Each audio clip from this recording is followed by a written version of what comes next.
very warm welcome to another edition of the Hallowed Chambers, a program that takes you through major happenings in Nigeria's National Assembly, intimating you on bills, motions and investigative hearings and how they affect you. The National Assembly is presently on recess, and activities are presently centered around the preparation of lawmakers in the ruling All Progressives Congress for the party's national convention. But during the outgoing week, President Buhari signed into law the 2018 budget, but not without seriously indicting the National Assembly over changes that it made to the budget, which the president believes will impede the implementation of his administration's economic recovery and growth plan. It elicited reactions from the federal lawmakers and the Nigerian public at large. Come along with me on this special edition of the program. I'm Sumner Sambu. First, we'll bring you an update of the news. President Buhari expresses displeasure at major alterations made to budget by National Assembly. National Assembly insists changes made to budget are not as drastic as President suggests. Finally, President Buhari has signed the 2018 budget into law. At a very brief ceremony, the president, however, expressed his reservations at the changes made to the budget, which would make his administration unable to implement some key projects needed to consolidate the economic recovery and growth plan. 7 months after President Muhammadu Buhari presented the 2018 appropriation bill before the National Assembly, it is being signed into law at this ceremony. It is a development the president is not particularly pleased with, considering his administration's efforts to return the implementation of the budget between a January to December timeline. When I submitted the 2018 budget proposals to the National Assembly on 7th November 2017, I had hoped that the usual legislative review process would be quick so as to move Nigeria forward to a predictable January-December financial year. The importance of this predictability cannot be overemphasized. Moreover, he has a lot of reservations about the changes made to the budget by the federal legislature, which he feels will impede the implementation of his government's economic recovery and growth plan, following the budget cuts on major infrastructure projects across the country, amounting to about 347 billion naira. He also queries projects added to the budget by the National Assembly, which total over 500 billion naira, some of which fall under the purview of states and local governments, and the addition to the National Assembly budget of about 14 billion naira. Such examples of projects from which cuts were made are as follows. A. The provisions for some nationally, regionally strategic infrastructure projects such as counter funding for the Mambila power plant, second Niger bridge ancillary roads, the East to West Road, Boni Bodo Road, Lagos Ibadan Expressway, and Itape Ajakuta rail project were cut by an aggregate of 11.5 billion naira. And after carefully cataloging the anomalies he has observed in the 2018 budget sent to him by the National Assembly, President Buhari signs the document into law, pledging to send a supplementary budget meant to address some of these anomalies. On their part, the federal legislators present insist they have played their part in the budget process and pledge to cooperate in helping to speedily pass the supplementary budget the president is to send. The job of parliamentarians is a very difficult one. The way the budget came, if we have allowed it to go that way, we will have been in trouble with those who elected us into office. You have to balance between the 6 geopolitical zones.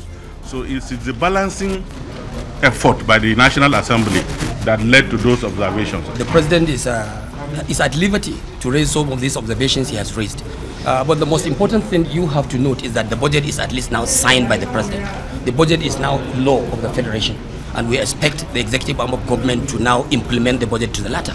Should the president now have other concerns to bring about maybe amendments or some other supplementary budgets for the National Assembly to consider, I think we will at the same time also be at liberty to look at the President's concerns and look at those things that he wants us to now review. And I want to believe the National Assembly is always in a position to work hand in hand with Mr. President. For the first time in the history of this administration, neither the Senate President Bukola Saraki nor the Speaker House of Representatives Yakubu Dogara were present at the signing of the budget ceremony. Meanwhile, the National Assembly has reacted to the allegations by President Muhammadu Buhari that the 2018 budget assented by him has several critical projects diverted into other areas. At a joint press briefing at the Senate Press Center on Friday, both chairman of the Senate and House Committees on Media and Public Affairs, led by Senator Sabi Abdullahi, denounced some of the allegations, noting that the deductions were not up to those mentioned by the presidency. Let us respond to each of the issues raised. On the issue of the period when the budget proposal was submitted and when it was passed by the National Assembly, it is necessary to remind Nigerians that although the budget was submitted in November, as at March 15, 2018, 5 months and 8 days after the budget submission, Mr. President was still directing the Secretary to the Government of the Federation to compel the heads of ministries, departments, and agencies of the federal government to appear before the committees of the National Assembly to defend their respective budget. In addition, up till April, 6 months after the budget submission, the executive was still bringing new additions to the 2018 budget, which the National Assembly, in good faith and in the spirit of collaboration and harmonious working relationship, accepted. More importantly, the 2017 budget was signed into law on June 5th, 2017, and by the provisions of Section 318 of the Constitution of the Federal Republic of Nigeria 1999 as amended, which defines the financial year as, I quote, any period of 12 months beginning on the first day of January in any year or other date as the National Assembly may prescribe. The 2017 budget was lapsed on the 5th of June 2018. This same provision is replicated in the 2017 Appropriation Act. It is important to also note that if not for the fact that the 2017 budget elapsed on the 5th of June 2018, the federal government would not have recorded notable capital projects for the just ended financial year. It should be noted that the counterpart funding for the Mambila Power Plant, Second Niger Bridge and ancillary roads, the East-West Road, Boni-Bodo Road, Lagos-Ibadan Express Road, and Itakpe-Ajaokuta Rail Project was reduced by only 3,956,400,290 naira, which represents only 1.78% of the total amount, standing at 222,569,335,924 naira as submitted by the President. This left this project with 218,612,935,634 naira, which cannot negatively affect their implementation. This obviously contradicts the claim that this project lost an aggregate of 11.5 billion. Specifically, the counterpart funding for the 3,050 megawatt Mambila hydropower project was reduced from 8.5 billion to 8.2 billion, a reduction of 300 million. The construction of the second Niger Bridge, including access roads, phase 2A and 2B in Anambra and Delta states, and other projects in the southeast were reduced from 10 billion to 9.1 billion, a reduction of 900 million. The construction of Bodo-Boni Road with a bridge across the Opobo Channel in Rivers State was reduced from 10 billion to 8.7 billion, a reduction of 1.3 billion. The funding for the Lagos-Ibadan Expressway was reduced from 20 billion to 18 billion, a reduction of 2 billion, which will not significantly affect the construction of the road in one appropriation cycle. The railway projects, counterpart funds. 1. Lagos to Kano, which is ongoing. 2. Calabar to Lagos, which is ongoing. 3. Ajaokuta Itakpe Alaja Warri, which is ongoing. Then 4. Port Harcourt to Maiduguri, which is a new project. 5. Kano Katsina Jibia Maradi in Niger Republic, which is a new project. 6. Abuja Itakpe and Alaja Warri Port and Refinery, including Warri New Harbour, which is a new project. 7. Bonny Deep Sea Port and Port Harcourt are to the tune of 162 billion 284 million 335,924 naira was retained by the National Assembly as presented by Mr. President. The National Assembly increased the aggregate funding for the East-West Road from 11 billion 285 million to 12 billion 85 million because we realized the strategic importance of the road to the entire oil producing areas of our country and the fact that the road project has lingered for too long in the Niger Delta. Addressing the issue of the second Niger Bridge project, apart from early works as of today, there is no existing contract for the second Niger Bridge in spite of frequent requests from the National Assembly. The 900 million reduced from the 10 billion proposed by the executive was deployed to fund ancillary roads that connect to the bridge. It should again be noted that the 12.5 billion and the 7.5 billion appropriated for the second Niger Bridge in the 2016 and 2017 budget respectively by the National Assembly were never utilized for the project. We also need to call the attention of the public to the fact that the National Assembly allocated an additional 2 billion to the Enugu-Port Harcourt Expressway project. This was more than the executive's proposal. As part of the implementation of the 2017 budget, the contract for 17 roads were awarded by the Federal Executive Council.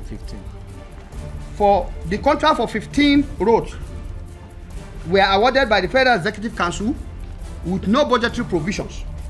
Realizing the importance of this project, the National Assembly decided to spread the 3.9 billion saved from the earlier mentioned project funding to facilitate the takeoff of this project that include the rehabilitation of Ikorodu-Shagamu Road in Lagos State, the rehabilitation of Nightmare Orakan to Benue border, and the general maintenance of Panchin, Balang, Nyeleng, Sararele, Gindiri Road in Plateau State, among others. These are the projects purported to be project inclusions without conceptualization. On this project, the National Assembly needs to be commended by Mr. President for helping to support the takeoff of this awarded but unfunded project.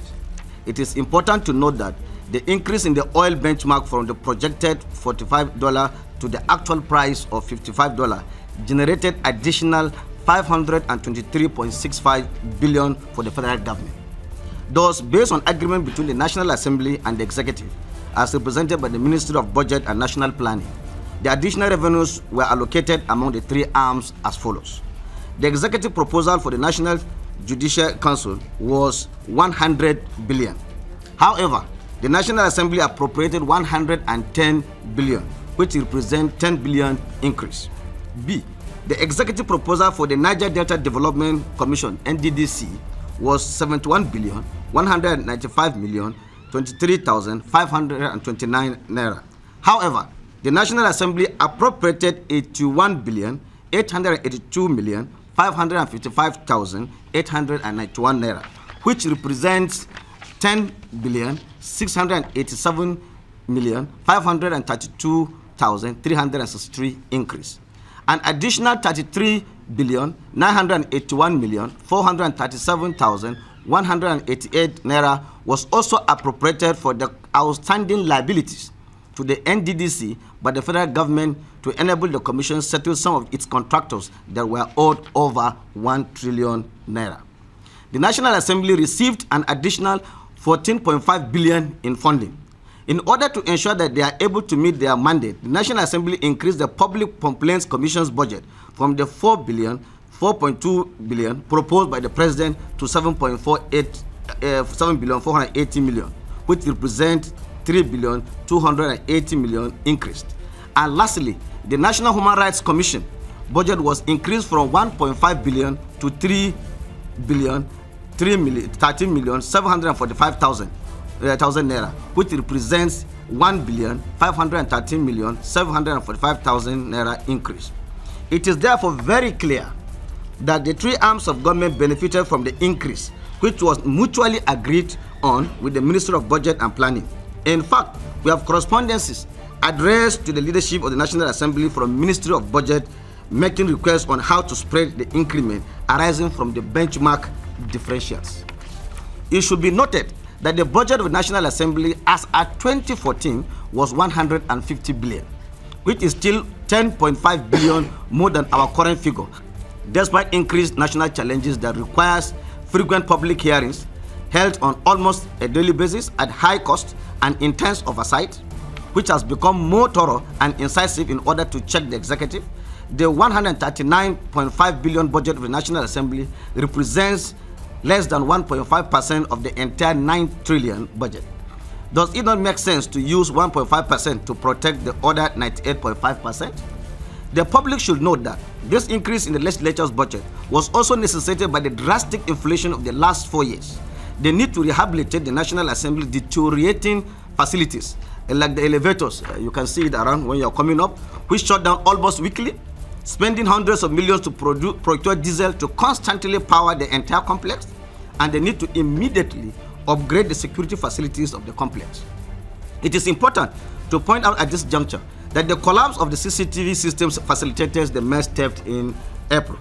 Finally, the following 24 additions, which were done to the 2018 appropriation bill due to the increase in the benchmark price of oil, were duly appropriated by the National Assembly after full consultations and, in many cases, requests by the executive branch through the Ministry of Budget and National Planning.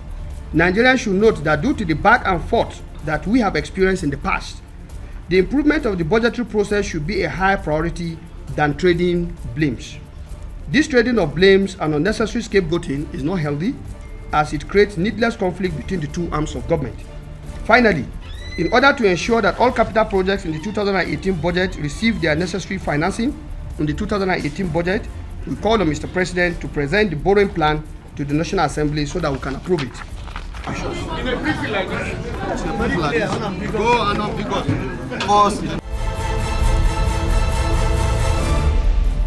We'll now go on a short break, and when we return, we'll bring to you an update on the oversight activities of federal lawmakers during their ongoing week. To contribute, you can tweet at us via @TVCNewsNG, hashtag the Hallowed Chambers to stay connected. Stay with us. To say that you rule me out of order, I disagree, sir. Magu in capital letters has failed the integrity test and will eventually constitute a liability to the anti-corruption drive of the present administration.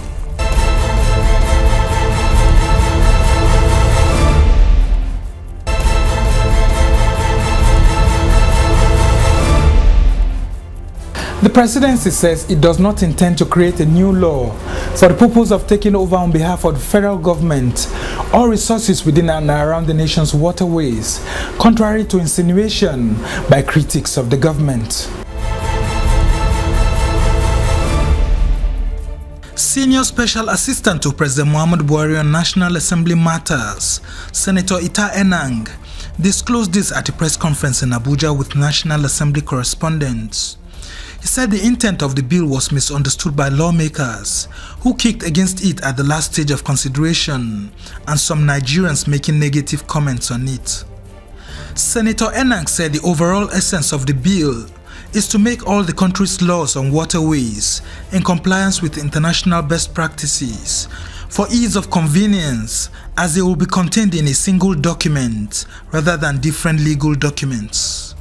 President Muhammadu Buhari does not intend to create a law that was not there for the purpose of taking over the control of water courses and water resources and channels, as against what the existing law is. He is simply consolidating existing laws into one body of laws. Now, this is the second of such initiative in this country. You know the petroleum industry bill, and the intent of the petroleum industry bill, which has now been made into two or three bills, is to make sure that all the laws that relate to the petroleum industry, when you take that but one body of law like this, then you'll find every enactment relating to that law, and you will be guided accordingly. Again, what is the idea of not allowing states under the act as existing? The idea of not allowing states to have control of water courses which flow beyond in between one state and another is to ensure that one state does not dam or divert the course of water against or prejudicial to another state, just as it's contained in the United Nations Convention of the Law of the Sea and laws relating to river courses. Take, for example, if it were allowed that a country through which a river course passes through, like the River Niger or the River Benue, the River Niger, if it were allowed, Niger Republic or the other countries up there would have dammed the River Niger, diverted it to Central Africa and all other parts, and it will not flow to Nigeria. Or if it were in Nigeria, Sokoto, Kebbi, Niger, Anambra, or any state, or Kwara or Kogi could at any point get onto the River Niger, dam it, and divert the course to other areas. For instance, Kebbi and others could divert to Adamawa, Yobe, and Borno, which have problems of drought, if it were allowed. But the law does not allow it, because you cannot, if you dam it, then that water would not flow down to the Niger Delta. It will now flow down to the Atlantic. Other persons would not be allowed to have the use of that water. And that applies to other streams like the Cross River, the Owena River, like the Benue River, and like all the waters passing through Yobe and Adamawa and Taraba and down to Cross River. You wouldn't have it flowing down, because any state upstream, could dam the water and stop it from flowing down to other states. That is the essence of the law, as it is today. And that is what the president simply says, look, don't go to many instruments to look for Water Resources Act, Hydrological Services Agency Act, National Inland Waterways Authority Act, National Water Institute Act, and the River Basin Development Authorities Act. Take only one document and you'll see all the laws into one. Finally, the provision that the president has brought and this bill has been worked on by previous administrations at different stages, working with development partners like the UNICEF, United Nations Development Program, and all other development partners and international organizations. And the intent is that they have worked before they brought in was to make sure that what is practiced in United States, United Kingdom, the Ukraines, and the European Union is also practiced in Nigeria. So the intent is to make the Nigeria water resource management practice to be in accord with the practice in international communities. Therefore, there is nothing like any ill intent on the part of President Buhari in introducing this bill. Let me thank the National Assembly and the legislators, because they have, on their part, tried to explain the purport and import, but it's like there has been some misunderstanding, and it became necessary for me to make this explanation so that will sink a little more, speaking on the bill and marketing it further. It says, vesting of rights and control of water in the federal government. That is the provisions of the act is here. I had read this in this book, so I can now read the bill, isn't it? It says, the rights to use, management and control of all surface water and groundwater affecting more than one state, pursuant to item 64 of the exclusive legislative list in part 1 of the second schedule to the Constitution of the Federal Republic of Nigeria, 1999, as amended, and as set out in the first schedule to this act, together with the beds and banks, is vested in the government of the Federation to be exercised in accordance with the provisions of this act. Therefore, what is in the bill here is also in the act. Therefore, it's not appropriate to say, why is the federal government interested in taking over the control? It has been like that, and it's a constitutional question. And I want to say that the bill as brought by Mr. President contains all the provisions that had in 1993 till today given control of water resources to water resources running through more than one state to the federal government. The bill has stated the waters and the water courses. It has stated them. It has stated. So that is not.